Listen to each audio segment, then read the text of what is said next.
आशिष स्तोत्रसंहिता 146. सर्वांना जय मसीह की. परमेश्वराचे स्तवन करा हे माझ्या जीवा, परमेश्वराचे स्तवन कर.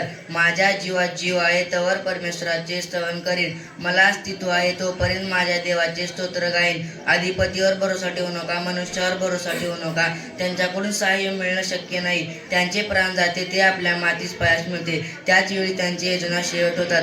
ज्यास सहाय्य याकोबाचा देव आहे, ज्याने असा आपला देव परमेश्वर आहे, तेच धन्य. त्यानेच आकाश, पृथ्वी, समुद्र हे सर्व काही निर्माण केले. ते सुद्धा आपले सत्य वचन पाळतो. तो छळल्यास न्याय वाडा करीतो, भुकेल्यास अन्न देतो. परमेश्वर आणल्यास दृष्टी देतो, परमेश्वर वाकल्यास उभे करीतो. परमेश्वर धार्मिकावर प्रेम करितो. हे शिवान तुझे देव पिढ्यानपिढ्यांचे राज्य करो. आमेन.